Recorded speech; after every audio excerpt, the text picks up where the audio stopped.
Ibn Mubarak disait Al-Isnadu min ad-din, walawla al-Isnad, laqala man sha'a ma sha'a.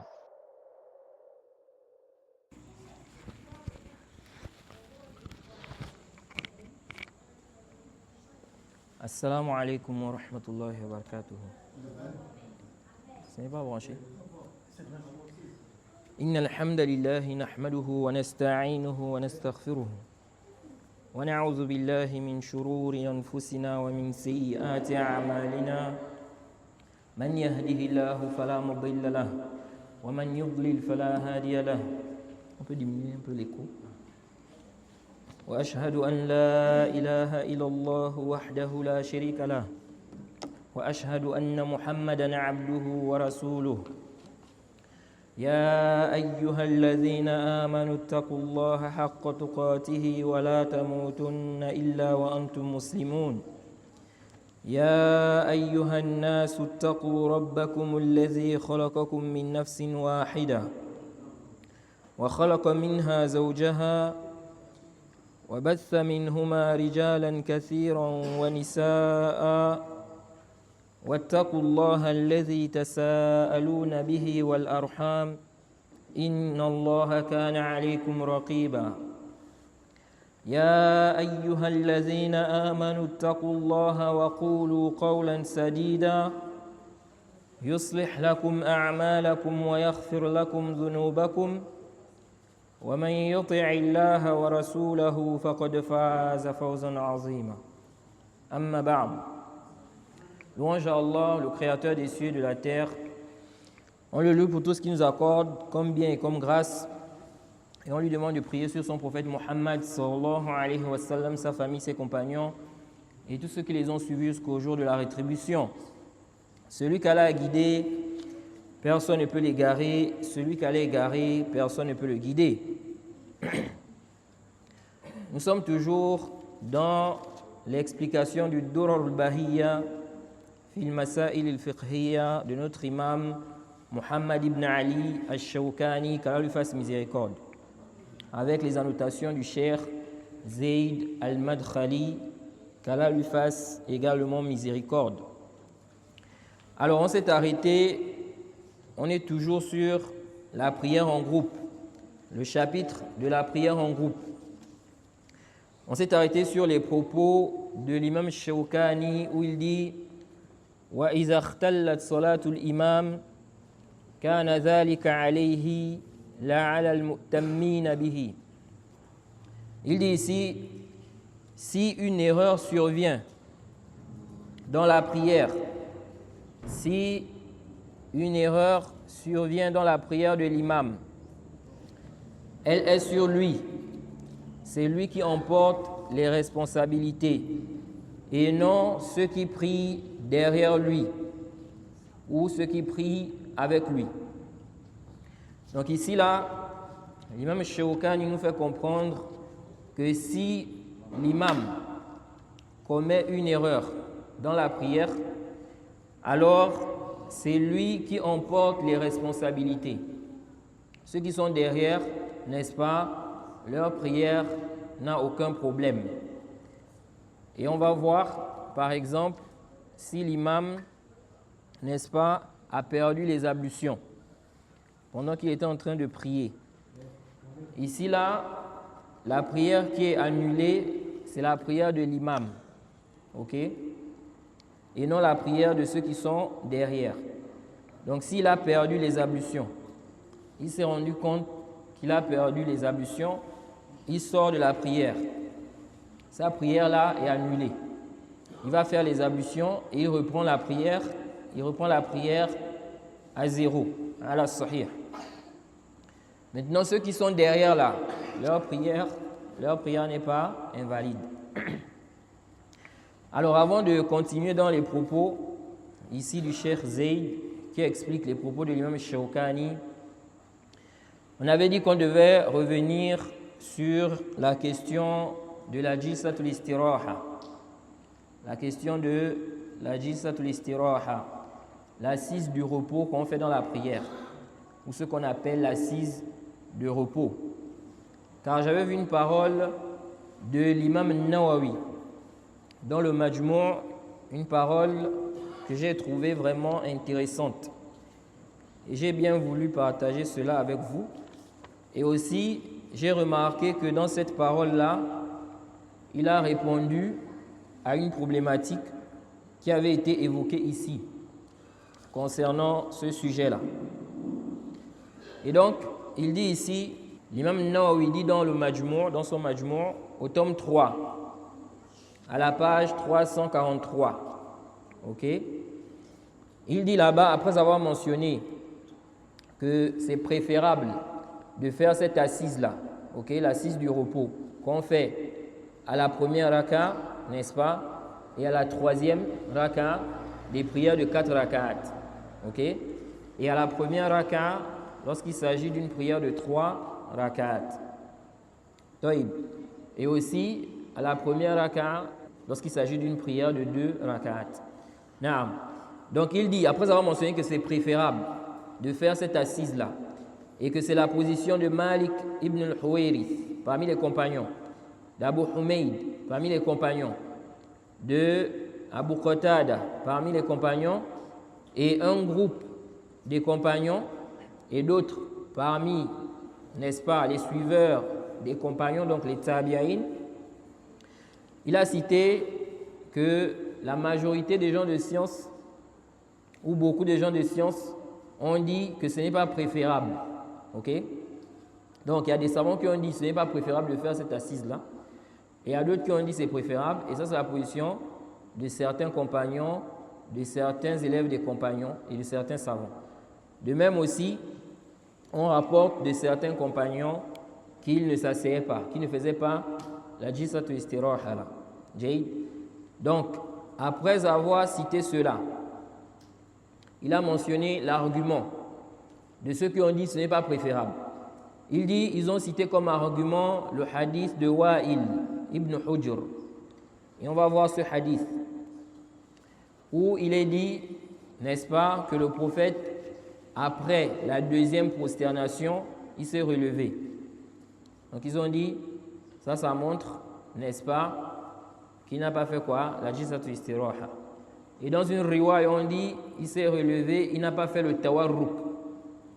Le tawarruk, c'est l'une des positions, n'est-ce pas, dans la prière. Ok? Donc il dit, après avoir dit cela, il dit que At-Tahawi a dit aussi, parmi les choses qui montrent que ce n'est pas préférable de faire ça, parmi les preuves qui montrent cela, c'est qu'on n'a pas un zikr, on n'a pas légiféré un zikr à ce moment-là, quand on fait l'assise là. Il n'y a rien à dire là-bas.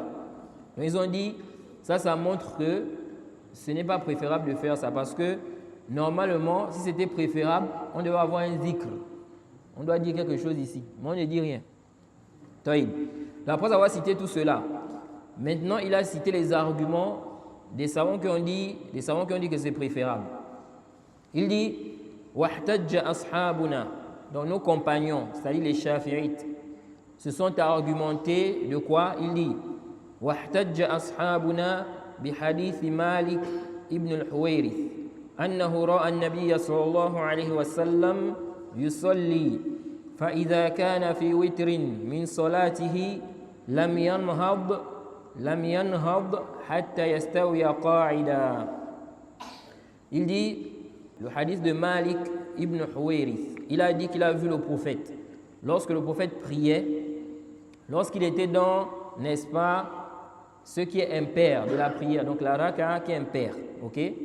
Donc la première, ou bien quoi? La troisième, dans une prière de 4 rak'at. Naam. Il faisait quoi? Il dit ici, il ne se levait pas jusqu'à ce qu'il s'asseye, n'est-ce pas, et qu'il soit apaisé, assis. Ok? Donc, quand il est dans une raka impair, dans la première ou bien la troisième, il ne se levait pas avant de s'asseoir. Il s'assoit d'abord. Après, il se lève. Il dit, Rawahu al-Bukhari bihadha al-lafz. Il dit, l'imam al-Bukhari a rapporté ça avec ces termes-là. Wa rawahu aydan min turuq kathiratin bima'nahu an Abi Hurayrata. Il dit de même aussi, il a rapporté cela par d'autres voies, beaucoup de voies, n'est-ce pas, un hadith allant dans le même sens. Il dit d'après Abi Huraira, أن النبي صلى الله عليه وسلم قال في حديث المسيء صلاته أسجد حتى تطمئن ساجدا ثم ارفع حتى تطمئن جالسا ثم اسجد حتى تطمئن ساجدا ثم ارفع حتى تطمئن جالسا. نعم. Il dit que l'imam al-Bukhari a rapporté dans son Sahih le hadith d'Abi Huraira, le hadith de celui qui avait mal accompli sa prière. L'homme qui était rentré dans la mosquée, il a prié, le prophète lui a dit Irji' fa salli fa innaka lam tusalli. Retourne prier car tu n'as pas encore prié. Il a fait ça 3 fois. Après, le prophète lui a expliqué comment on prie. Ce hadith-là, c'est une base dans le chapitre de la prière. Quand on parle de la description de la prière, là, ce hadith-là, c'est une base dans ce chapitre-là. Vous allez voir que dans des chapitres, il y a souvent un hadith de base, qui est une référence de base. Il est difficile où tu ne peux pas parler du sujet-là et puis tu te passes de ce hadith-là. Et donc ce hadith-là, c'est un hadith, n'est-ce pas, c'est une base dans le chapitre de la description de la prière. C'est pourquoi la majorité des savants ont pris ce hadith comme argument pour faire ressortir les piliers de la prière, les obligations de la prière. Et même, beaucoup de savants ont dit, ce qui n'est pas mentionné dans ce hadith-là, ça ne rentre pas dans quoi? Dans les piliers ou bien les obligations. Car ici, là, le prophète lui a expliqué comment il doit prier. Et il lui a dit, si tu fais ça, si tu fais ça, ta prière est quoi? Elle est complète. Et ce hadith a été rapporté par plusieurs savants. Ce n'est pas seulement Al-Bukhari et Muslim. L'imam Al-Bukhari a rapporté ça, l'imam Muslim, l'imam Abu Daoud, l'imam Nasaï, etc. Plusieurs savants ont rapporté ça. Et tu peux trouver, concernant ce hadith, dans certaines versions, des choses qui sont mentionnées et qui ne sont pas mentionnées dans d'autres versions. Parce que les rapporteurs, lorsqu'ils ont rapporté le hadith là, certains ont rapporté, n'est-ce pas, et ils n'ont pas mentionné certaines choses, que d'autres ont mentionné, C'est comme aujourd'hui, quelqu'un maintenant, il va parler de la prière.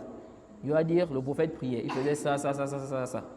Il se peut qu'en disant ça, il ne mentionne pas certaines choses, Il se peut qu'en disant ça, il ne mentionne pas certaines choses. Donc c'est ainsi, pour bien comprendre ce hadith-là, les gens de science ont dit quoi? Il faut regrouper toutes les versions de ce hadith-là. Tous ceux qui ont rapporté le hadith-là, de celui qui avait mal accompli la prière, il faut regrouper toutes ces versions-là afin d'avoir, n'est-ce pas, tout ce qui a été dit par le prophète, n'est-ce pas, à ce moment-là. Taïb. Et donc, l'imam al-Bukhari et l'imam Muslim ont rapporté ce hadith. Alors, l'imam al-Nawawi cite ça ici, là, comme argument. Et ça, c'est venu dans le Sahih al-Bukhari. Et là, ce n'est pas Malik ibn al-Huwayrith. Parce que le frère, quelqu'un avait posé la question ici, là, il avait dit qu'il y en a qui disent que Malik ibn al-Huwayrith, ou bien ce hadith n'a été rapporté que par un compagnon. On avait vu que ce n'est pas vrai. Taïb. Ici, là, on voit que dans ce que l'imam Nawawi a cité, Abu Huraira rapporte ça aussi. La question de quoi? La position, n'est-ce pas? La posture du repos là. Pourquoi? Car ici là, il dit qu'il a dit dans le hadith de celui qui a mal accompli sa prière, fais le sujoud. Le prophète lui a dit, fais le sujoud jusqu'à ce que tu sois apaisé en prosternation. Donc, prosterne-toi jusqu'à ce que tu sois apaisé en prosternation. Puis relève-toi jusqu'à ce que tu sois apaisé assis. Donc là, on est en présence de quoi? On est ici en présence de la première assise. Taïb. Ensuite, il a dit, puis prosterne-toi jusqu'à ce que tu sois apaisé en prosternation. Donc, mais l'autre micro, là est où? C'est bon. Taïb. Donc, il lui a dit, puis prosterne-toi jusqu'à ce que tu sois apaisé en prosternation. Donc la deuxième prosternation. Ensuite, il a dit thumma rfa' hatta tatma'inna jalisa. Puis relève-toi jusqu'à ce que tu sois apaisé assis. Donc ça veut dire quoi ici? Hein? Il lui dit prosterne-toi jusqu'à ce que tu sois apaisé en prosternation. Puis relève-toi jusqu'à ce que tu sois apaisé assis. Puis prosterne-toi, puis prosterne-toi. Puis prosterne-toi jusqu'à ce que tu sois apaisé en prosternation. Puis relève-toi jusqu'à ce que tu sois apaisé assis. Ensuite, il lui a dit et fais cela dans toute ta prière. Ça veut dire quoi ici? Qui fait une pause. Là, il est en train de décrire la première raka. Donc, quand il lui dit va en prosternation, puis relève-toi jusqu'à ce que tu sois apaisé assis. Donc, il s'assoit. Il dit va en prosternation jusqu'à ce que tu sois apaisé en prosternation. Puis, relève-toi jusqu'à ce que tu sois apaisé assis. Donc, on voit ici qu'il y a quoi? Il y a deux assises. Donc, une assise d'abord après la première prosternation. Ensuite, une deuxième assise après quoi? La deuxième prosternation. Donc, An-Nawawi et certains savants ont cité ça comme argument. Ils ont dit ça prouve que Jisatu Istiraha là, n'est-ce pas, c'est une sunna. Parce que ici, là, le prophète est en train d'enseigner ça à celui qui avait mal accompli la prière. Ok? Mais cette riwaya là pose problème. Je ne me rappelle plus très bien. C'est comme si le jour où on a évoqué la question là, j'avais cité cette riwaya là. Pourtant, j'avais déjà fait le tanbih, j'avais déjà attiré l'attention sur l'ishkal, le problème qu'il y a dans cette riwaya là, je pense dans le chapitre de la description de la prière, du même livre là. Vous pouvez trouver ça sur internet. Taïb. Ce hadith, en fait, il est rapporté par l'imam al-Bukhari dans son Sahih, n'est-ce pas? C'est le hadith numéro 6251. Ok?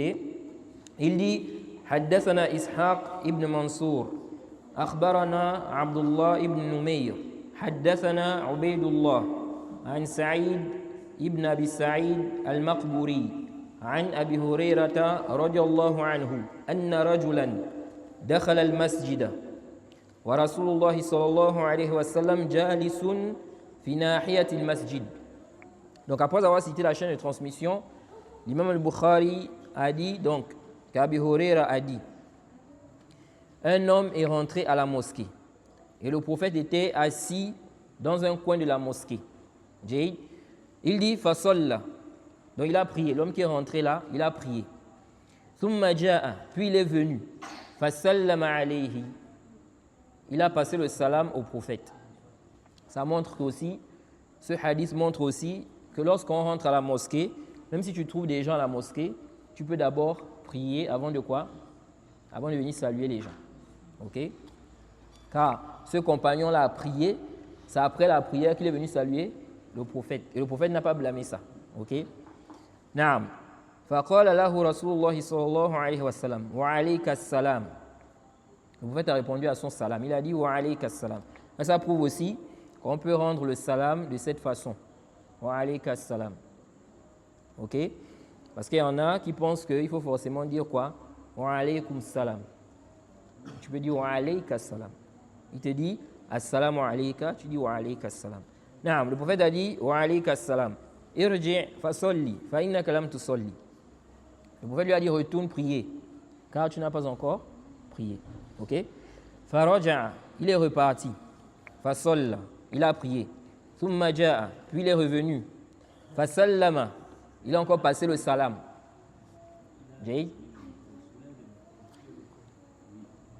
Il a encore passé le salam.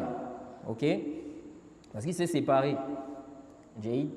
C'est pourquoi les savants ont dit lorsque deux musulmans se séparent, ok, s'ils se revoient, il se passe encore le salam. Même si c'était un mur qui les a séparés. Taïb.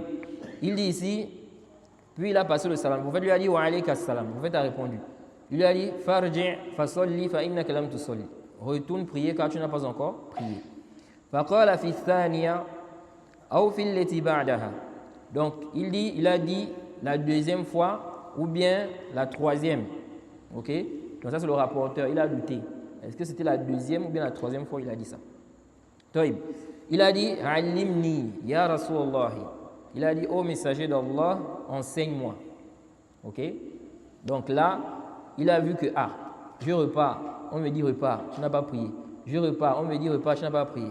Ça veut dire que je ne connais pas prier. Donc il a dit au prophète, enseigne-moi, n'est-ce pas, la prière. Faqal, le prophète a dit Iza qumta ila salat. Si tu te lèves pour accomplir la prière, fasbir al-wudu, accomplis correctement les ablutions. Thumma istaqbil al-qibla, puis oriente-toi vers la qibla. Fakabbir, fais le takbir. Thumma qra ma tayassar ma'aka min al-Qur'an.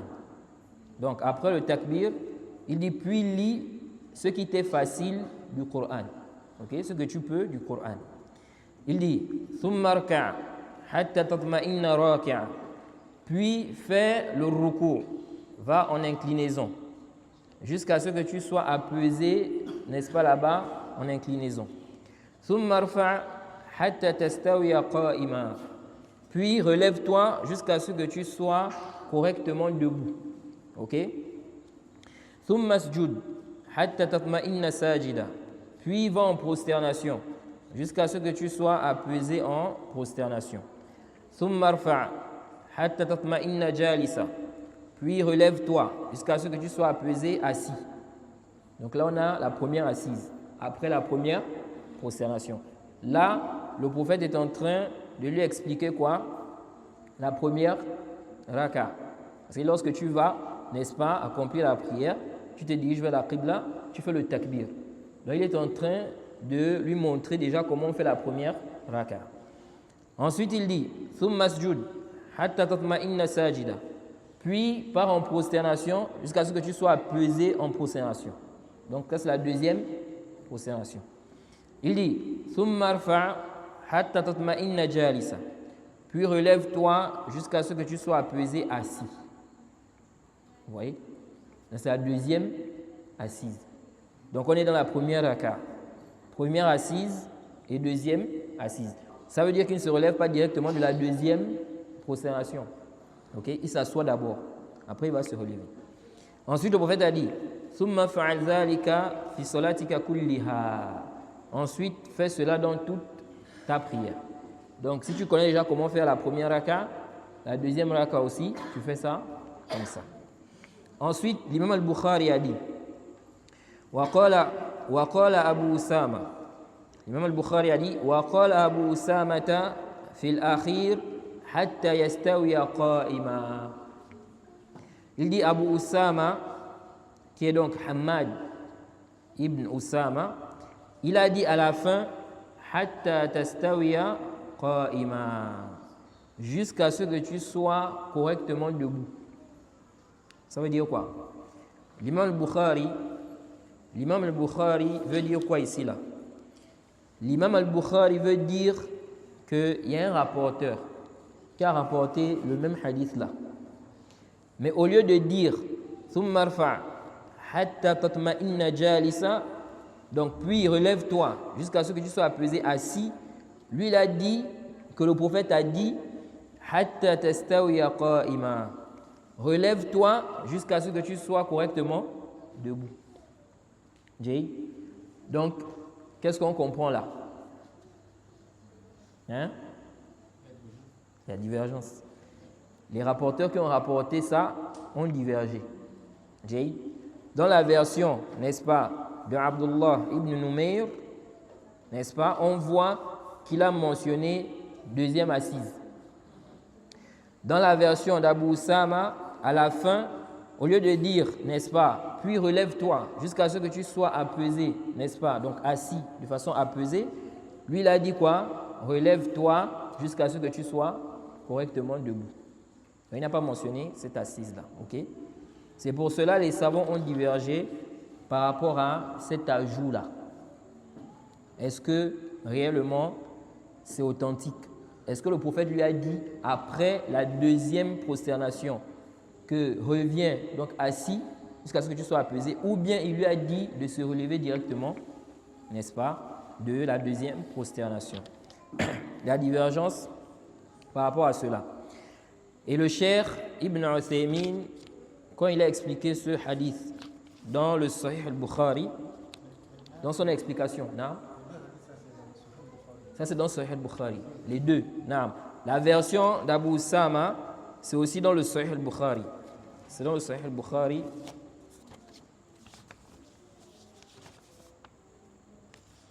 Je pense que j'avais noté ça quelque part là, je ne sais plus.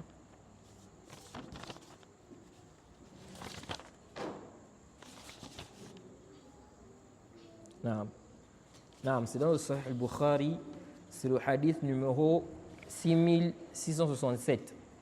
Ok? C'est le hadith numéro 6667 dans le Sahih al-Bukhari. Jayd. Taïb.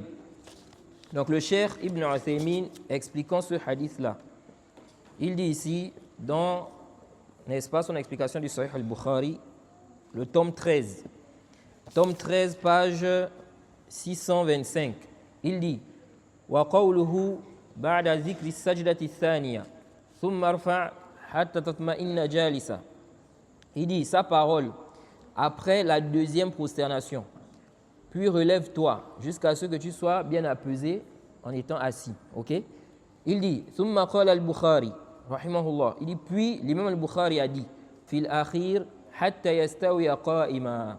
Il dit, l'imam al-Bukhari a dit que Oussama a dit dans sa version jusqu'à ce qu'il soit debout. Il n'a pas dit assis. Il dit, le Cheikh Ibn Uthaymin dit, كأنه رحمه الله عارض اللفظ الذي ساقه عبد الله ibn Numayr باللفظ الذي ساقه Abu Usama.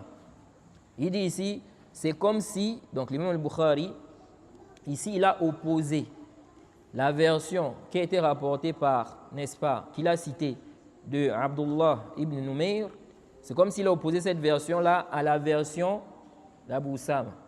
Ok? Ensuite, le Cheikh Ibn Uthaymin dit وَهَذَا يَدُلُّ عَلَى أَنَّهُ يُرَجِّحُ مَا رواه أبو Usama. Il dit ça prouve qu'il voit que la version qui est authentique, c'est la version d'Abu Usama. Ok? Donc le Cheikh Ibn Uthaymin a déduit ça. Parce que l'imam al-Bukhari, pourquoi à la fin ici, là, il dit وَقَالَ Abu Usama fil akhir. Ok? Pourquoi il mentionne ça? Et ça montre aussi, quand on parle des hadiths qui sont dans le Sahih al-Bukhari et le Sahih Muslim. Ces hadiths-là qui sont dans Bukhari et Muslim, dans leur recueil authentique, on dit de manière générale, les hadiths qui sont dans le Sahih al-Bukhari sont quoi? Authentiques. Mais on trouve là-bas des phrases, des termes, dans quelques hadiths, ils ne sont pas vraiment nombreux, où des rapporteurs ont commis des erreurs. Ok? Où des rapporteurs ont commis des erreurs. Et tout ça là, c'est connu des savants. Les savants ont traité ça. C'est pourquoi c'est une erreur. Certaines personnes vont prendre des hadiths qui sont dans Bukhari ou Muslim, n'est-ce pas? Des hadiths qui ne vont pas avec leur passion.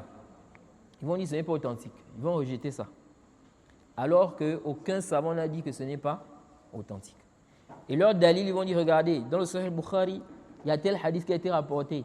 Et puis il y a des savants qui ont dit que, voilà, ici là, c'était une erreur. Donc il va prendre ça comme dalil pour justifier le fait qu'ils rendent faibles des hadiths qui sont dans Bukhari et Muslim. Nous disons que ça là, c'est quoi? C'est complètement caduc. Pourquoi? Parce que les savants de hadith sont passés sur ces hadiths-là, que ce soit le Sahih al-Bukhari ou bien le Sahih Muslim. Et là où il y a eu des erreurs, ils ont mentionné ça. Ils ont parlé de ça. Donc du moment où ils n'ont pas parlé du hadith que toi tu es en train de rendre faible là, aucun savant de hadith n'a dit que c'est faible, ça c'est la preuve que ce que toi tu es en train de dire là, c'est quoi? C'est faux. Parce que les spécialistes en la matière, ils n'ont pas dit que c'était quoi? Faible. Tous ceux qui avaient des problèmes, ils ont déjà parlé de ça, ils ont déjà mentionné cela. Donc toi maintenant tu viens, tu fais sortir ceux qui n'ont pas de problème chez eux. Tu t'argumentes de là où ils ont critiqué certains textes pour dire que non, ils ont critiqué ici. Donc ça veut dire que ça là aussi c'est pas authentique. On dit non, ça ne tient pas. Ok? C'est pourquoi les savants ont mentionné un ijma', un consensus, que les hadiths qui sont dans Bukhari et Muslim sont tous authentiques sauf ce qui a été quoi? Critiqué. Ok? Donc comme on a déjà un consensus ici qui est mentionné il n'était plus permis de venir ici prendre des hadiths qui sont dans Bukhari et Muslim, tu critiques ça. Et puis tu dis non, c'est faible. Jay, pourquoi? Parce que là, tu viens contredire le consensus. Et le consensus, n'est-ce pas, est un argument. Ok? Et le prophète a dit la tazalu ta'ifatun min ummati zahirina ala al-haq. Dans le Sahih, il a dit un groupe de ma communauté ne cessera d'être sur la vérité. Donc, ce n'est pas possible que pendant des siècles, aucun savant n'a vu que le hadith a un problème. Alors qu'ils sont passés sur ça. Et ils ont critiqué certains hadiths qui sont dans Bukhari et Muslim. Mais ça, là, ils n'ont pas critiqué. Maintenant, toi, tu viens, n'est-ce pas, des siècles après, tu viens dire que non, le hadith est quoi? Est faible. Ici, on dit quoi? Ça implique à dire qu'il n'y avait pas un groupe de la communauté qui était sur la vérité concernant quoi? Ce hadith-là. Et ça contredit la parole du prophète Muhammad sallallahu alayhi wa sallam. Naam. Donc le cheikh Ibn Uthaymin dit وَبِهِ نَعْرِفُ أَنَّ هَذَا الْحَدِيث لَيْسَ فِيهِ مَا يَدُلُّ عَلَى ثُبُوتِ جِلْسَةِ الْإِسْتِرَاحَةِ. Il dit de là, on prend connaissance que dans ce hadith-là, il n'y a pas ce qui prouve qu'on fait l'assise du repos. Pourquoi le cheikh Ibn Uthaymin dit ça? Pourquoi il dit ici, dans ce hadith-là, on comprend qu'il n'y a pas la preuve, n'est-ce pas, qui justifie l'assise du repos. Alors que dans le hadith, là, on voit ça. À cause de? C'est-à-dire?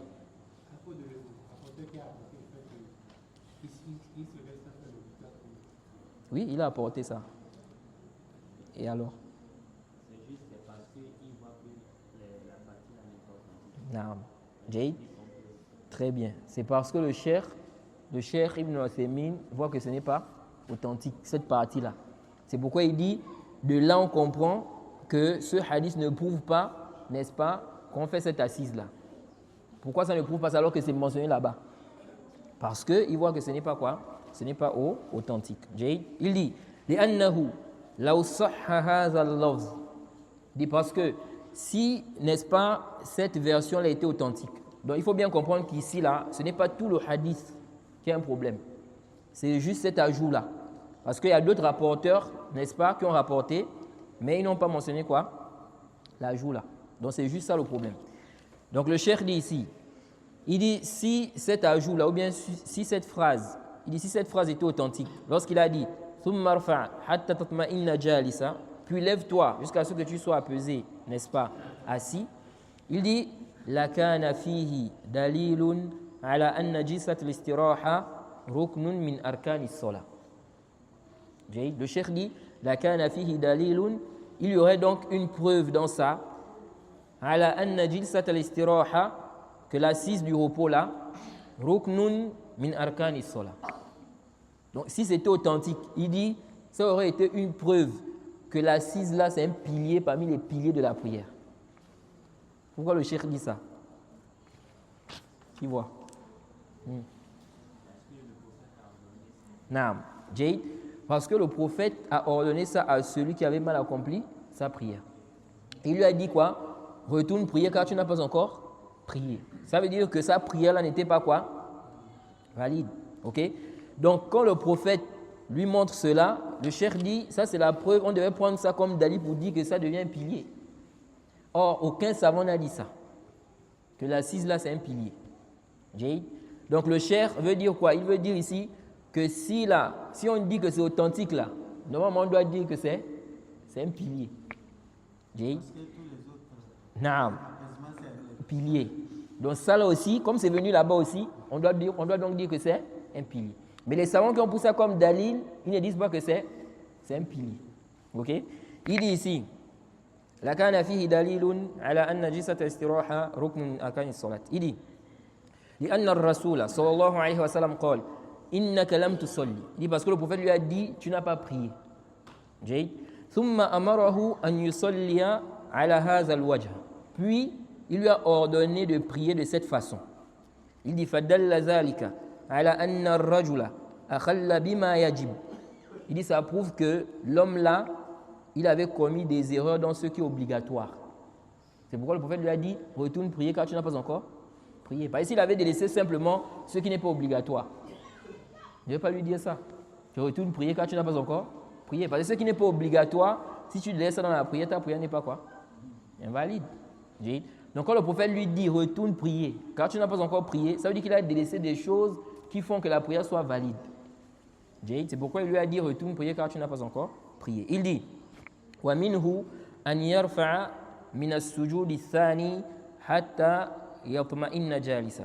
Et donc rentre là-dedans le fait qu'il se relève de la deuxième prosternation jusqu'à ce qu'il soit assis de façon apaisée. Il dit lakin jami'ul alfaz laysa fiha hatta tatma'inna jalisa. Il dit cependant tous les termes qui sont rapportés, n'est-ce pas, il n'y a pas quoi, cette partie-là, jusqu'à ce que tu sois assis, ok, de manière apaisée. Il dit illa hadha as-siyaq alladhi zakarahu fi hadith Abdullah ibn Numayr. Il dit sauf dans ce hadith qui a été cité par, n'est-ce pas, l'imam al-Bukhari par Abdullah ibn Numayr. Il dit wa amma baqiyatu ar-ruwat faminhum man hazafahu. Quant aux autres rapporteurs, certains ont, n'est-ce pas, n'ont pas mentionné cela. Wa humul akthar, c'est la majorité. Falam yaqulu la jalisan wala qa'ima. OK? Ils n'ont pas parlé de l'assise ni du fait que la personne soit debout.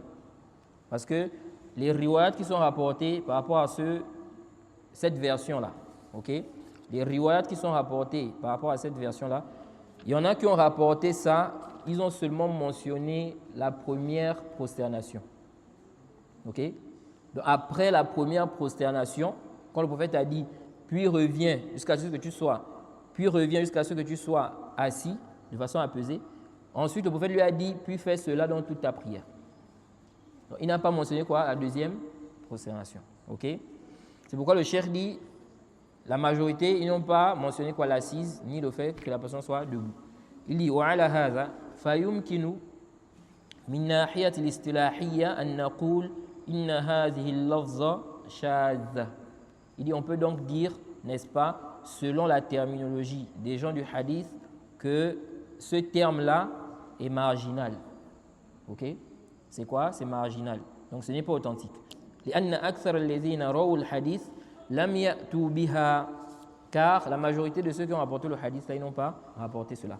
ومعروف أنه إذا خالف الثقة من هو أرجح منه في العدد أو في الأوثوقية صار حديثه شاذا.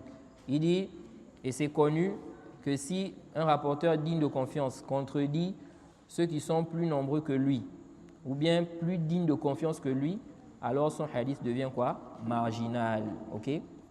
Non, ça c'est chez les gens du hadith, même si ce n'est pas de manière absolue. OK? Il y a des cas où, n'est-ce pas, un rapporteur digne de confiance, il contredit, n'est-ce pas, d'autres qui sont plus nombreux, et puis il a raison. Et puis quoi? Il a raison. Si on a des qara'in, des indices qui montrent qu'il a bien entendu. Par exemple, il a entendu le hadith là plus d'une fois. OK? Il dit j'ai entendu ça plus d'une fois avec lui. Peut-être, n'est-ce pas, 3 fois ou 4 fois ou plus. Et il a dit la même chose là. Et c'est connu qu'il est digne de confiance. Ça peut être quoi? Un argument qui permet de confirmer qu'il a bien entendu. C'est comme la question du tahrik. Bouger le doigt dans la prière. Est-ce que quand on fait le tashahhud, on bouge le doigt ou bien on fait le tashahhud, le doigt est pointé comme ça, on ne bouge pas? Celui qui a rapporté le hadith, n'est-ce pas, on dit que le prophète bougeait le doigt, n'est-ce pas, c'est quelqu'un qui ne rapportait pas le hadith s'il n'a pas écouté le hadith là 3 fois. Pour qu'il rapporte le hadith là, il faut qu'il écoute ça d'abord combien de fois? 3 fois. S'il a écouté ça 3 fois là, c'est après ça qu'il va rapporter quoi? Ce hadith là. OK? Et donc ça c'est parmi les signes, n'est-ce pas, qui permettent de voir que ce rapporteur là a bien entendu, n'est-ce pas, ce qu'il a rapporté. Et ça peut arriver. Ça peut arriver que, n'est-ce pas, quelqu'un rapporte une chose que d'autres n'ont pas rapporté. Pourtant ils étaient ensemble. Mais ils n'ont pas fait attention à ça. Et je rapporte souvent cette histoire-là qui s'est produite, n'est-ce pas, une fois à l'université. Un de nos enseignants avait dit quelque chose. Et après, il nous a posé la question sur ça. Toute la classe, n'est-ce pas, a dit qu'il ne nous a pas dit ça. Sauf un frère du Yémen. Il a dit si, il avait dit. Jade. On a dit qu'il a dit ça à quel moment? C'est comme ça qu'il a commencé à expliquer. Quand il a commencé à expliquer, les gens se sont souvenus. Ah oui, c'est vrai. Jade. Pourtant, nous tous, dans la classe, on était contre lui. Il était le seul à dire que le professeur a dit ça. Donc ça peut arriver. Mais c'est des cas qui sont quoi? Rares. Ok? C'est des cas qui sont rares. Donc le Cheikh Ibn Uthaymin, lui, il voit quoi ici? Il voit ici que le hadith est quoi? Le hadith est, la version là, n'est-ce pas, elle est quoi? Elle est marginale. Donc si on revient au propos de l'imam Nawawi, n'est-ce pas, on va dire quoi ici? On va dire que cette riwaya là, montrer ça ou bien mentionner ça comme argument, ça reste quoi? Discutable. Ok? Donc on reste avec le hadith de Malik ibn Huwairis. Ça c'est un. Deux, il dit وعن أبي حميد وغيره من الصحابة رضي الله عنهم أنه وصف صلاة النبي صلى الله عليه وسلم فقال ثم هوى ساجدا ثم ثنى رجله وقعد حتى رجع كل عظم موضعه ثم نهض وذكر الحديث. Il dit ici là que troisièmement, donc troisième dalil, il a cité premier dalil, le hadith de Malik ibn Huwairis. Ok? Malik ibn Huwairis, il nous a dit que le prophète faisait quoi? Cette assise. Ça c'est authentique, sans problème. Ensuite, il a mentionné le hadith d'Abi Huraira. On a vu ce qu'il en est par rapport à ce hadith. Troisièmement, il dit d'après Abi Humayd et autres que lui parmi les compagnons, lorsqu'il a décrit la prière du prophète, il a dit quoi? Il est allé au sujoud, puis il s'est assis sur son pied, donc le pied gauche, Jade, jusqu'à ce que chaque os revienne à sa place. Donc il était bien apaisé, assis. Il dit Thumma nahada, puis il s'est levé. Ok? Ça là, il a mentionné ça dans la première raka. Ok? Il dit ici wa zakara al-hadith, donc il a cité le hadith. Faqalu sadaqta. Ils ont dit, tu as dit la vérité. Il dit rawahu Abu Daoud wa Tirmidhi wa qala hadithun hasan. Wa qala hadithun hasanun sahih. Wa isnadu Abi Daoud isnadun sahih ala shart Muslim. Il dit c'est rapporté par Abu Daoud et Tirmidhi et c'est un hadith, il a dit que ce hadith est hasan sahih. Il dit la chaîne de transmission d'Abi Daoud est authentique selon les conditions de l'imam Muslim. Naam, ce hadith là, ça m'avait échappé ici là, quand on avait cité, n'est-ce pas, celui qui a rapporté la Jisatu Istiraha avec Malik ibn al-Huwairi. Je crois que j'avais dit Wa'il. Je ne me rappelle plus très bien. Est-ce que quelqu'un se rappelle? J'avais cité Wa'il ibn Hujur. Je pense. C'est plutôt Abi Humayd. C'est Abi Humayd qui a rapporté ça. Ce n'est pas Wa'il ibn Hujur. Jade. Taïb. Quelque chose m'avait échappé. C'est que dans le hadith là, le hadith d'Abi Humayd là, quand il rapporte ça du prophète, il a rapporté ça devant 10 compagnons. Il a rapporté ça devant 10 compagnons. Et ils ont approuvé cela. Donc on comprend quoi de là? Hein? Comme un consensus? Non? Non. On comprend de là qu'il y a plusieurs compagnons qui ont rapporté ça. Même si, n'est-ce pas, on n'a pas les alphaz, les termes des compagnons qui ont rapporté. Jade. Mais la version d'Abi Humayd montre qu'ils ont quoi? Ils ont aussi rapporté ça. Comment? Comment ils ont rapporté ça? Hein? Le fait qu'ils ont approuvé. Donc s'ils ont approuvé, ça veut dire que quoi? Que le prophète faisait ça. Ils n'ont pas nié. Ok? Ils ont confirmé, parce qu'on va voir, parce qu'il faut qu'on voit bien la version là.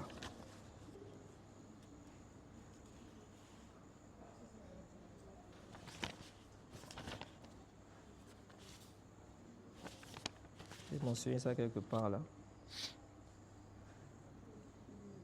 Ah. طيب.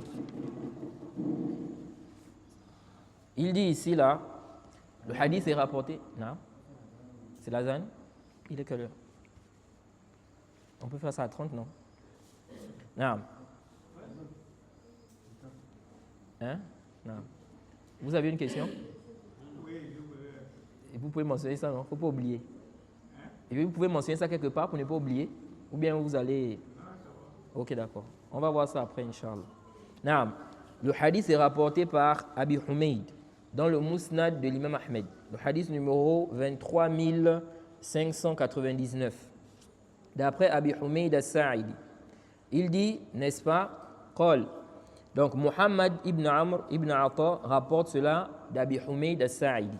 Il dit, Sami'tuhu, je l'ai entendu, donc, Abi Humayd al-Sa'idi. Wa huwa fi ashrati min ashabi nabi sallallahu alayhi wa sallam. Il dit, je l'ai entendu, n'est-ce pas, wa huwa fi ashratin min ashabi nabi sallallahu alayhi wa sallam. Il était avec 10 compagnons du prophète. Je l'ai entendu, il était avec 10 compagnons du prophète.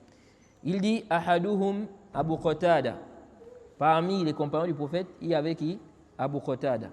Il dit, je l'ai entendu dire Ana a'lamukum bi salati rasulillahi sallallahu alayhi wa sallam.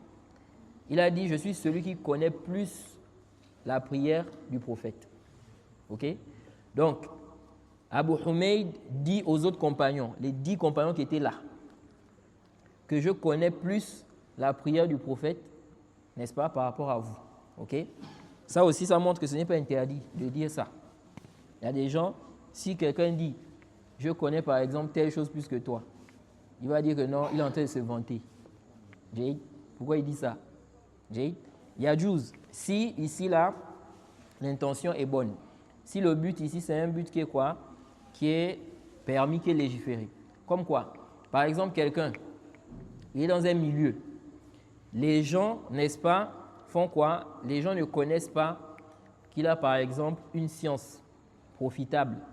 Et lui, il sait dans ce milieu-là que c'est lui qui connaît bien cette science, qui maîtrise cette science-là. Maintenant, il veut faire profiter les gens. Il veut que les gens profitent de ça. Il va enseigner ça pour que les gens profitent. Mais les gens ne savent pas que c'est lui qui connaît plus. Maintenant, il va dire ça pour emmener les gens à venir étudier vers lui. Ce n'est pas pour se vanter, non. C'est pour que les gens tirent profit de quoi? Cette science-là. Ce n'est pas interdit. C'est pourquoi Ibn Mas'ud avait dit ça. Il avait dit que si je connaissais quelqu'un, n'est-ce pas, qui connaît, n'est-ce pas, le Coran plus que moi, j'allais aller vers lui, étudier. Il dit, il n'y a pas un verset qui est descendu sans que je ne sache, n'est-ce pas, où c'est descendu, sur qui c'est descendu. Ok? Et l'imam Nawawi avait expliqué cela. Il a expliqué, il a cité plein de preuves qui montrent que parfois la personne peut parler de ses mérites s'il y a un intérêt. Ce n'est pas forcément de l'ostentation. Tout dépend de son intention. Pourquoi il dit ça? Ok? Ce n'est pas comme certains, à chaque fois qu'il voit quelqu'un parler de ses mérites, automatiquement, lui, dans sa tête, c'est quoi? Il veut se vanter. C'est l'ostentation, non? Il y a même des cas où les gens de Bida, ils sont en train de vouloir te rabaisser, te minimiser, n'est-ce pas? Tu peux parler de tes mérites pour leur montrer, n'est-ce pas, que ce n'est pas ce qu'ils sont en train de dire. Ok? Pour montrer aux gens que ce n'est pas ce qu'ils sont en train de dire, pour ne pas être faible devant eux. Ok? Non, mais ce n'est pas pour te vanter, pour dire que, n'est-ce pas, tu es au-dessus de tout le monde. Non. Donc ici, là, il a dit, je suis celui qui connaît plus la prière du prophète. Ensuite, ils ont dit, qalu lahu, ma kunta aqdamana suhbatan wala aktharana lahu taba'atan. Ils ont dit, pourtant, tu n'étais pas, n'est-ce pas, tu n'as pas passé plus de temps avec le prophète que nous. Et il a dit quoi? Il a dit, bala. Il a dit, si. J'ai passé plus de temps avec lui que vous. Qalu fa'arid. Ils ont dit quoi? Montre-nous donc sa prière. Comment le prophète priait. Puisqu'il a dit qu'il est celui qui connaît plus la prière du prophète. Donc ils ont dit, montre-nous comment il priait. Ensuite, il a commencé à décrire la prière du prophète. Puis il a dit, thumma hawa sajidan wa qala Allahu akbar. En décrivant la description de la prière du prophète, il a dit, le prophète est allé en prosternation. Il a dit Allahu akbar. Donc en partant en prosternation. Il dit puis, n'est-ce pas, en prosternation, il a écarté, n'est-ce pas, ses mains. Lorsque tu es en prosternation, n'est-ce pas, ça fait partie de la sunna d'écarter quoi? Les mains comme ça. Donc tu ne mets pas les mains comme ça. Ok? Mais ce n'est pas aussi une obligation. Ok? Mais c'est une sunna. Et on va voir que ça, c'est parmi aussi les choses qui vont nous permettre de réfuter ceux qui ont dit, n'est-ce pas, que la majorité des hadiths, on n'a pas rapporté la jilsatul istiraha. Parce qu'il y en a qui ont dit ça. Ils ont dit, la majorité des hadiths, on ne rapporte pas la jilsatul istiraha là, la posture du repos là, ou l'assise du repos là. Donc ça veut dire que ce n'est pas une sunna. Taïb, il dit ici là, qu'il a fait quoi? Il a écarté donc ses mains. Il dit, puis il s'est assis sur son pied gauche. Wa'tadala hatta raja'a kullu 'azmin fi mawdi'ihi, jusqu'à ce que chaque os revienne à sa place. Donc il a fait l'iftirosh. C'est pourquoi même la jilsatul istiraha là, quand tu fais l'assise là, tu ne fais pas le tawarruk. Le tawarruk, comment on fait ça? Qui connaît? Non.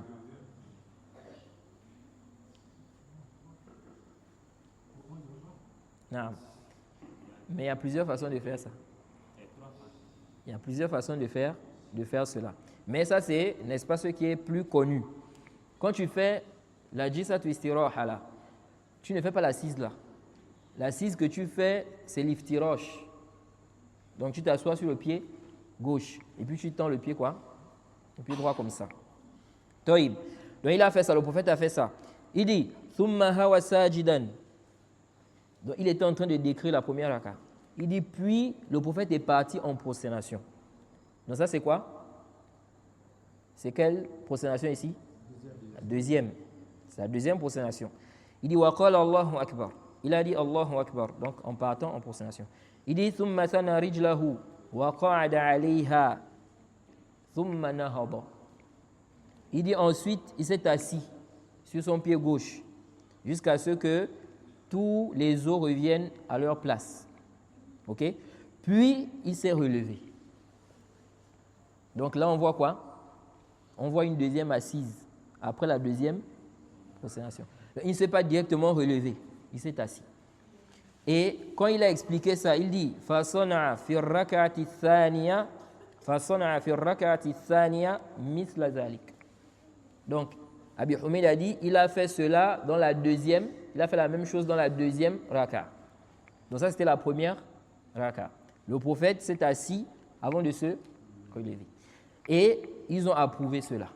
Ils ont confirmé, n'est-ce pas, que c'est comme ça que le prophète priait. Vous voyez? Donc ça veut dire quoi? Ça veut dire que on a ici, là, on va dire plus de 10 compagnons qui ont confirmé cette assise-là. C'est pourquoi le Cheikh Al-Albani, lorsqu'il a parlé du sujet-là, dans, n'est-ce pas, Sifatus Salah, la base de Sifatus Salah, parce que le livre, la description de la prière du prophète, là, n'est-ce pas, il y a la base du livre, là, où c'est détaillé, où il détaille les chaînes de transmission, il parle des hadiths et tout ça. Et puis, il y a ce qui est résumé, qui est connu, qui a été traduit là, qui est en bleu, là, la description de la prière du prophète. OK? Mais dans la base du livre, là où c'est plus détaillé, avec les chaînes de transmission et tout ça, le Cheikh Al-Albani a dit, ça a été rapporté, n'est-ce pas, de 10 compagnons. De 10 compagnons.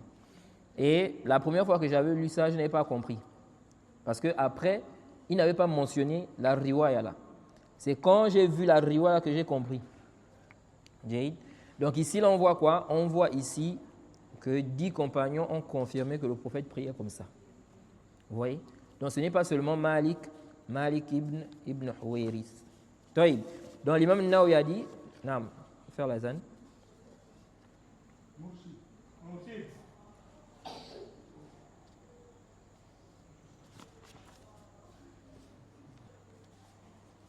Naam.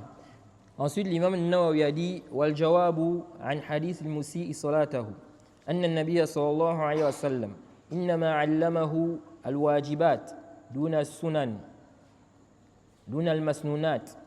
وهذا معلوم سبق ذكره مرات. Ensuite, l'imam Nawawi a répondu maintenant aux arguments de ceux qui ont dit que ce n'est pas préférable de faire cette assise-là. Il dit premièrement, concernant le hadith de celui qui avait mal accompli la prière. Il dit, donc pourquoi ça n'a pas été mentionné là-bas? Il dit le prophète lui a enseigné les obligations de la prière et non les sunan. Ok? On a vu que le hadith de celui qui avait mal accompli sa prière là, certains savants ont pris ça comme dalil pour dire que c'est légiféré de faire quoi? Que c'est une sunna de faire l'assise du repos. Mais on a vu que la riwaya là, n'est-ce pas, il y a quoi? Un débat sur l'assise du repos qui est mentionné là-bas. On a vu ça dans les propos du Cheikh Ibn Uthaymin. Donc, maintenant, si on dit que ce n'est pas prouvé là-bas, donc le prophète ne lui a pas parlé de cette assise-là. Ok? Il lui a demandé, donc après le sujoud, il lui a dit de se relever. L'imam Nawawi dit, le prophète dans ce hadith, il est en train de lui enseigner les obligations et non les choses qui ne sont pas quoi? Obligatoires. Alors que cette assise-là, ce n'est pas quoi? Ce n'est pas obligatoire. Donc si le prophète est en train de lui enseigner ce qui est obligatoire, fais le takbir, ok? Va au ruku jusqu'à ce que tu sois apaisé. Relève-toi jusqu'à ce que tu sois apaisé. Va au sujoud. Il est en train de lui, n'est-ce pas, lui enseigner ce qui est obligatoire. Donc c'est normal qu'il ne cite pas quoi? Jisatu istiraha. Parce que ce n'est pas quoi? Obligatoire. Jaïd. Non. Ça veut dire quoi? Est-ce que ici, là, quand il lui a dit tu lis ce que tu peux du Coran, ici, là, ça veut dire que ce n'est pas obligatoire? Parce que ici, là, quand il dit tu lis ce que tu peux, est-ce qu'il a parlé de la Fatiha? Hein? Il n'a pas parlé de la Fatiha. Mais alors que la Fatiha, c'est quoi? C'est un pilier. Ok?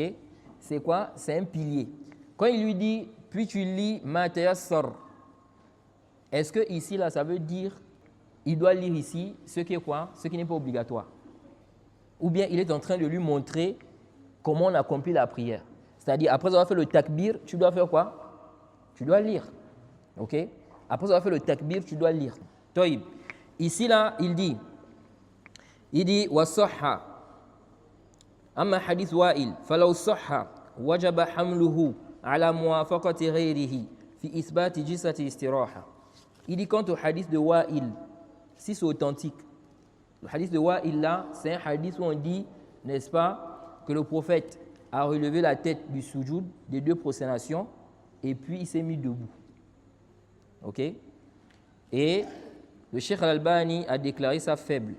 C'est rapporté par Abu Daoud, numéro 713. Et dans le Irwa, il a dit que c'est faible. Tome 1, page 73. Ok?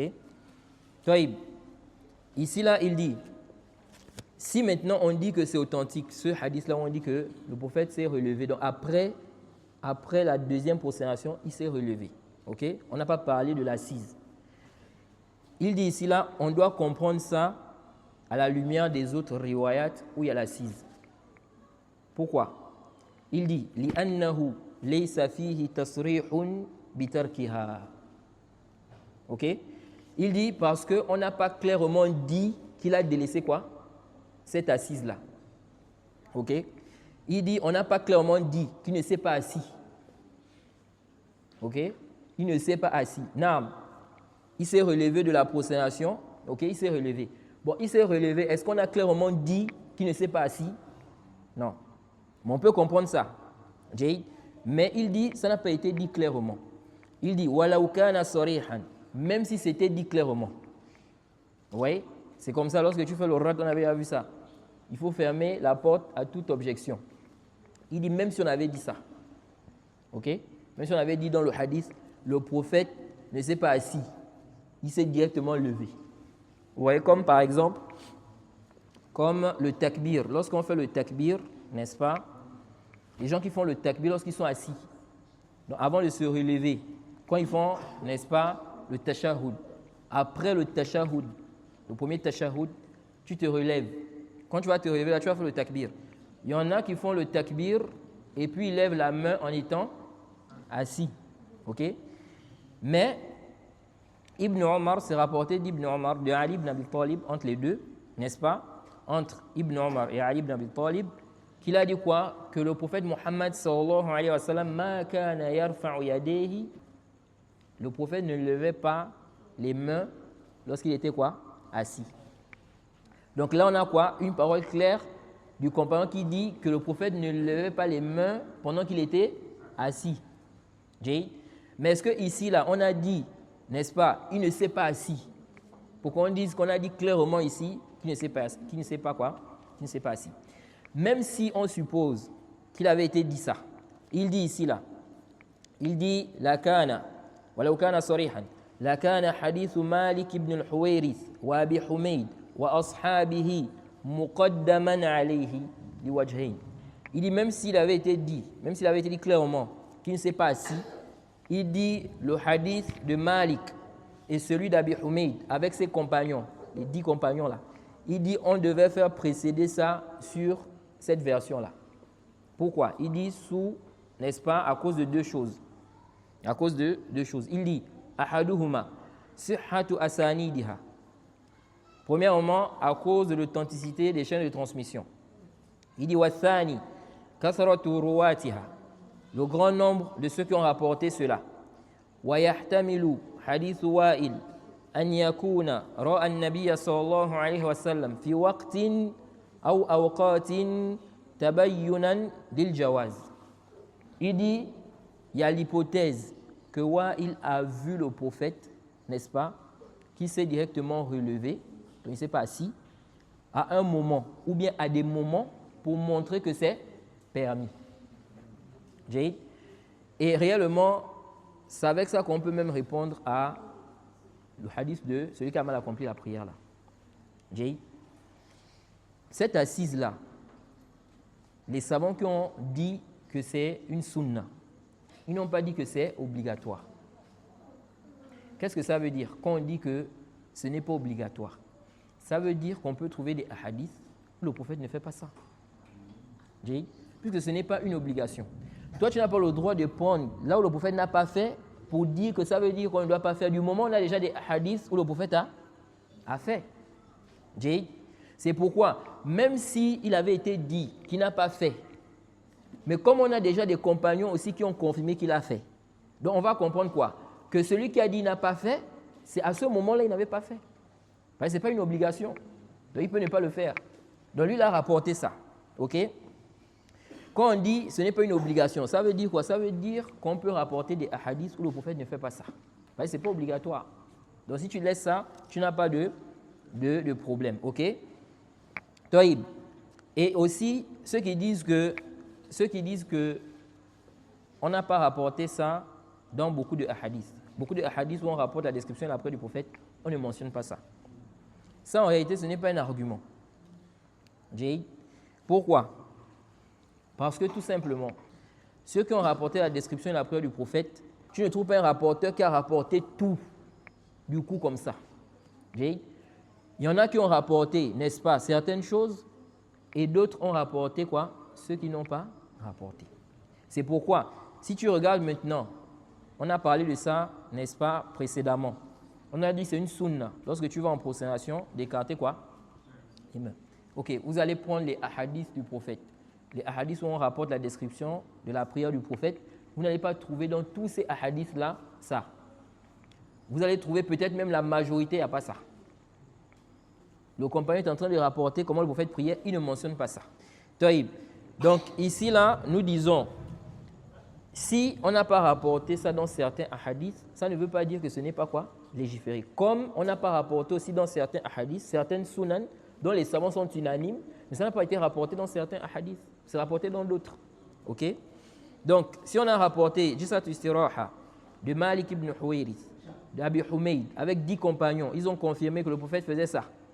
Maintenant, si dans certains hadiths, on ne rapporte pas ça, on ne doit pas prendre ça comme argument pour dire que ce n'est pas quoi légiférer. Ce qu'on peut dire, n'est-ce pas, au trop, si on dit que même dans ces hadiths-là, on a clairement dit, il n'a pas fait, on va dire quoi? Que c'est simplement parce que ce n'est pas obligatoire. Donc tu peux le faire comme tu peux ne pas le faire. Ce n'est pas une obligation. C'est pourquoi il a dit ici là que le hadith d'Abi Humayd là, le hadith de Wa'il, c'est pourquoi l'imam Nawawi dit le hadith de Wa'il ici, il est possible ici qu'il ait vu le prophète, n'est-ce pas, de laisser cela à un moment donné pour montrer aux gens que ce n'est pas une obligation. Parce que lorsque le prophète fait une chose constamment, sans délaisser ça, des gens peuvent prendre ça comme argument pour dire que c'est obligatoire. C'est pourquoi vous allez voir que dans l'argumentaire, il y a certains savants, n'est-ce pas, qui vont s'argumenter du fait que le prophète faisait une chose constamment pour dire que c'est obligatoire. Ils vont dire que le prophète n'a jamais délaissé ça. Vous voyez, le prophète peut parfois délaisser une chose pour montrer que ce n'est pas obligatoire. Ensuite, il dit, ceux qui confirment cela, il dit, c'est le hadith, n'est-ce pas, de Malik ibn al-Huwayrith. Il dit, après qu'il se soit levé pour prier avec le prophète et étudier la science pendant 20 jours. Donc, il est parti étudier auprès du prophète pendant 20 jours. Il priait avec le prophète pendant 20 jours. Malik ibn al-Huwayrith.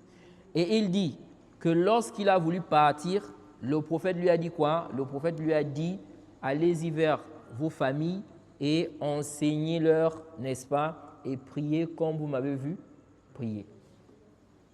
Donc si Malik ibn Huwayrith, qui rapporte l'assise là, du prophète, donc la posture, bien on va dire l'assise du repos, il a passé 20 jours avec le prophète. Pendant cette période, il priait avec le prophète. Et le prophète lui dit, quand vous allez repartir là, enseignez, n'est-ce pas, à vos familles, et priez comme vous m'avez vu prier. A-t-il dit, sauf l'assise là, sauf cette posture là, cette assise là, il ne faut pas prier comme ça. Parce que moi, je fais ça parce que je suis âgé. OK? Ou bien c'est par besoin, comme certains savants ont dit, quand on fait ça si on a, n'est-ce pas, un besoin. On est malade, puis on est âgé. Sachant qu'en réalité, si on regarde bien, on va même voir que c'est plus compliqué pour quelqu'un qui est malade ou bien un vieux, c'est plus pénible de faire quoi? L'assise et puis se relever encore. Au lieu qu'après, n'est-ce pas, la prosternation, il se lève directement, on lui dit, il s'assoit d'abord. Après, il fait quoi? Il se relève. Ça peut être plus pénible pour lui. Il dit ici là que le prophète lui a dit cela. Il dit وَهَذَا كُلُّهُ ثَابِتٌ فِي الصَّحِيحِ البُّخَارِ مِنْ طُرُقٍ. Il dit فَقَالَ لَهُ النَّبِيُّ صلى الله عليه وسلم هَذَا وَقَدْ رَآهُ يَجْلِسُ لِلِاسْتِرَاحَةِ. Il dit, le prophète lui a dit ça. Or, il a vu le prophète s'asseoir pour la posture, n'est-ce pas, ou bien l'assise du repos. فَلَوْ لَمْ يَكُنْ هَذَا هُوَ الْمَسْنُونَ لِكُلِّ أَحَدٍ لَمَا أَطْلَقَ صلى الله عليه وسلم قَوْلَهُ صَلُّوا كَمَا رَأَيْتُمُونِي أُصَلِّي. Il dit, si ce n'était pas légiféré pour tout le monde, cette assise-là, parce qu'ils ont dit non, c'est pour les vieux, n'est-ce pas, ou bien s'il y a un besoin. Il dit, si ce n'était pas légiféré pour tout le monde, le prophète ne devait pas dire prier, comme vous m'avez vu, prier de manière générale comme ça. Alors qu'il sait bien qu'ils l'ont vu faire quoi? Cette assise. Le prophète sait que ses compagnons-là l'ont vu faire cette assise-là. Maintenant, il leur dit prier comme vous m'avez vu prier, sans accepter ça. Ils doivent comprendre quoi? Qu'ils vont faire l'assise là.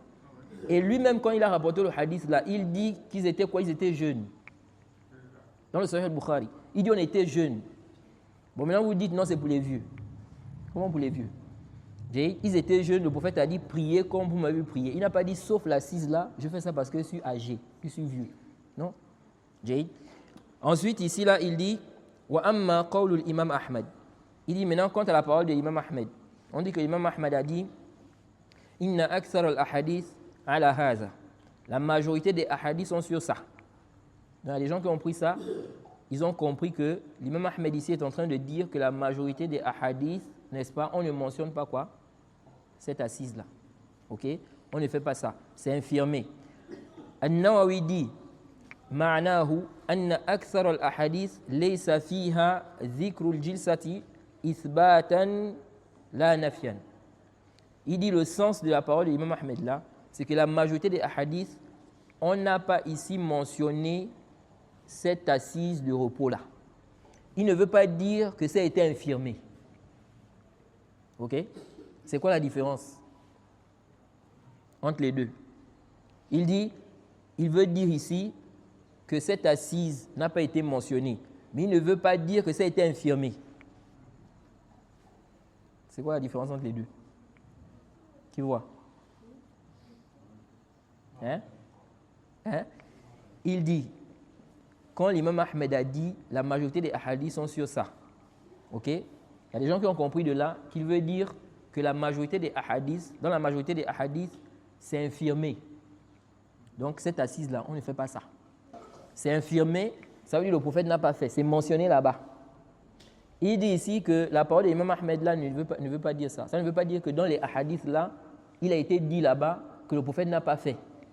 Mais il dit plutôt qu'il veut dire que dans les hadiths là, on n'a pas mentionné l'assise là.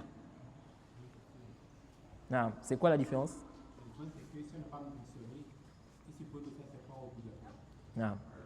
Mais si on infime, ça montre clairement que le prophète simplement a délaissé. Pas tout à fait. S'il dit que ce n'est pas mentionné, cela ne prouve pas que c'est infirmé. Que c'est? C'est infirmé. Non. Ce n'est pas parce que ce n'est pas mentionné que ça veut dire que c'est infirmé. Très bien. Comme on a dit ici, qu'il y a des hadiths où on nous rapporte que le prophète écartait quoi? Les mains. Il y a d'autres hadiths, lorsqu'on décrit, on ne mentionne pas ça. Mais comme ce n'est pas mentionné, est-ce que ça veut dire qu'on infirme ça? On ne fait pas ça dans la prière? On fait ça, parce que c'est confirmé dans d'autres hadiths. Donc il veut dire en fait que ça n'a pas été infirmé. C'est juste que on n'a pas quoi? Mentionné ça. Il dit ici, pourquoi il dit ça? Pourquoi il explique cela comme ça? Il dit وَلَا يَجُوزُ أن يحمل كلامه على أن مراده أن أكثر الأحاديث تنفيها. Il dit on ne doit pas comprendre la parole de l'imam Ahmed qu'il veut dire par là que la majorité des hadiths, n'est-ce pas, infirment l'assise là. Il dit لأن الموجود في كتب الحديث ليس كذلك. Il dit parce que ce qui est présent dans les livres des hadiths, ce n'est pas ça. Et quand on part maintenant dans les livres des hadiths, ok, on prend tous ces hadiths là qui sont rapportés, n'est-ce pas, sur la description et la prière du prophète.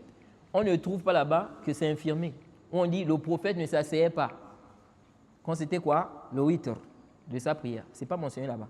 Donc il veut dire en fait que l'imam Ahmed, comment on va dire que l'imam Ahmed vise ici que la majorité des hadiths ont infirmé? Alors que quand on parle maintenant dans les hadiths là, on ne voit pas que c'est quoi? Que c'est infirmé. Donc on ne peut pas dire que l'imam Ahmed a visé cela. C'est ce qu'il veut dire ici. Jaïd. Taïb, il dit ici, et ça aussi, ça permet aussi de comprendre quoi? Ça permet de comprendre quelque chose ici. C'est que lorsque certains disent que la majorité des hadiths, ou bien beaucoup de hadiths, n'est-ce pas, ce n'est pas mentionné, cette assise-là. Ici, là, quelqu'un peut comprendre que la majorité des hadiths, on est en train d'infirmer ça. Quand il dit ce n'est pas mentionné, c'est-à-dire que le prophète n'a pas fait ça là-bas. Ok? Mais en réalité, ce n'est pas ça. C'est juste que ça n'a pas été mentionné dans ces hadiths-là. Mais est-ce que ça veut dire que le prophète n'a pas fait ça? Ou bien le rapporteur n'a pas mentionné ça? Comme certains rapporteurs n'ont pas mentionné aussi d'autres choses qui sont rapportées du prophète lorsqu'ils ont décrit quoi? La prière du prophète. C'est pourquoi il dit ici وَإِذَا تَصَوَّرَ أَنَّ مُرَادَهُ أن أكثر الروايات ليس فيها إثباتها ولا نفيها لم يلزم رد سنة ثابتة من جهات عن جماعات من الصحابة بمثل هذا. جيد. Il dit si on comprend qu'il n'a pas visé ici que la majorité des hadiths on a infirmé cette assise là, il dit ici là, donc il n'y a pas l'affirmation. Il a dit ça. Il n'y a pas aussi l'infirmation là-bas. C'est juste que ça n'a pas été mentionné. Il dit ici là, ça n'implique pas de rejeter une sunna qui est confirmée, n'est-ce pas, et qui est rapportée des compagnons, d'un groupe de compagnons. Ok? Il dit, وَلَوْ لَمْ يَكُنْ فِيهَا ذِكْرُ لَمْ يَجُزْ رَدُّ السُّنَنِ الثَّابِتَةِ بِهَذَا الِاعْتِرَاضِ. Ensuite, il a répondu à ceux qui ont dit non, il n'y a pas de zikr là-bas. On ne fait pas un zikr là-bas. Donc ça veut dire que ce n'est pas légiféré. Il a dit, normalement il a dit il y a un zikr. Il dit le zikr qui est là-bas c'est le takbir. Que tu fais le takbir jusqu'à être debout. Donc tu vas commencer ça depuis le bas jusqu'à être debout. Mais ça là, nous on n'approuve pas cet avis là. Ok? Que tu vas faire le takbir, tu vas commencer et puis il faut que tu termines ça. Tu vas terminer ces temps en étant debout. Ok? Maintenant il dit même s'il n'y a pas un zikr là-bas, il dit ce n'est pas permis de rejeter une sunna qui est confirmée à cause de cette objection-là. Ok? Ok, tu dis, il n'y a pas un zikr là-bas. Mais est-ce que c'est confirmé que le prophète a fait? Les hadiths sont authentiques que le prophète a fait? Oui. Ok, maintenant tu dis, comme il n'y a pas un zikr, donc ça veut dire quoi? Que ce n'est pas une sunna. Là, ça, ce n'est pas un argument qui vient montrer qu'on ne doit pas le faire. Et il a dit dans le Majmou', au tome 3, page 442, l'imam Nawawi dit wa'alam annahu yanbaghi li kulli ahadin an yuwadhiba ala hadhihi al-jilsa. Il dit ici, sache qu'il convient à toute personne de faire constamment cette assise-là. L'assise du repos là. Donc ce n'est pas une fois, constamment. Il dit les sihhatil ahadith fiha, à cause de l'authenticité des hadiths sur ce sujet, car les hadiths sont authentiques sur cela. Wa adamil mu'arid as-sahih. Wa adamil mu'arid as-sahih laha. Il dit et du fait qu'il n'y ait pas d'objection authentique à cela. Ok? Donc il n'y a pas ce qui vient s'opposer à ça, qui tient. Il dit ici là, wala taghtarra bi kathratil mutasahilin bi tarkiha. Il dit ne sois pas trompé par le grand nombre des laxistes qui délaissent ça. Ok? Ceux qui sont laxistes vis-à-vis de cela. Ne sois pas trompé par cela. Tu vas dire, la majorité des gens ne font pas ça. Il dit, ne sois pas trompé. Pourquoi? Il dit, Allah a dit, Qul in kuntum tuhibbuna Allah fattabi'uni yuhibbukum Allah wa yaghfir lakum dhunubakum. Il dit, car Allah a dit, dis, si vous aimez Allah, suivez-moi. Et Allah va vous aimer et vous pardonner vos péchés. Et Allah a dit, ce que le messager vous donne, prenez-le. Donc l'imam, non, il veut dire quoi? Il veut dire ici, du moment où le prophète a fait, on ne doit plus regarder, la majorité des gens ne le font pas. Ok? Parce qu'on nous a demandé de suivre le prophète. Allah a dit, si vous aimez Allah, suivez-moi. Le prophète a fait ça? Non. Khalas, ça suffit. Ça suffit pour faire cela. Non. Donc on peut dire quoi? On peut dire ici là que ce qu'on rapporte dans certains hadiths, ok? Dire ici là que ça n'a pas été rapporté dans beaucoup de hadiths, cette assise là, donc on ne fait pas ça, ça ne tient pas. Parce que quand tu dis ça n'a pas été rapporté, c'est comme si tu es en train de dire qu'on a infirmé ça là-bas. Donc on a dit que le prophète n'a pas fait. Alors qu'en réalité, ce n'est pas le cas. Okay? C'est juste que ça n'a pas été mentionné, comme c'est le cas pour plusieurs sunan qui n'ont pas été mentionnés dans plusieurs ahadiths. Okay? Mais ça a été rapporté dans d'autres ahadiths de certains compagnons. Donc on doit travailler avec ce qui est prouvé et ce qui est authentique. Surtout que ce n'est pas une obligation. Donc le fait que ça ne soit pas mentionné dans certains hadiths, ça ne cause pas aussi de problème. Okay?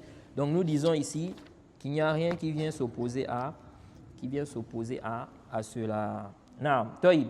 Ensuite, on revient donc sur les propos de l'imam Shawkani. Il a dit wa iza ikhtallat salatul imam kana dhalika alayhi la ala al-mu'tammin bihi. Donc si une erreur survient dans la prière de l'imam, elle est sur lui, n'est-ce pas?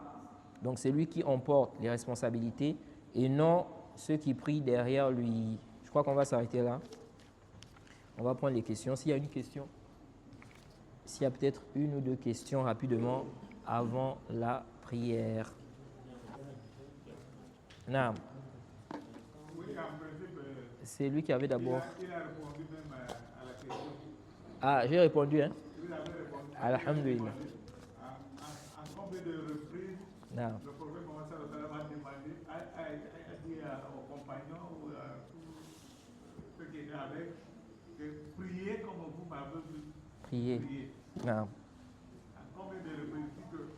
Si on constate la première reprise, la première fois, quand il a enseigné, celui qui ne connaissait pas prier, il a montré Comment on prie? faire la prière. Non.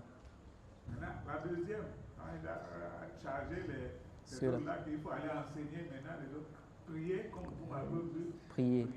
Non. C'est un peu ça. Combien de fois qu'il a. La question c'est quoi?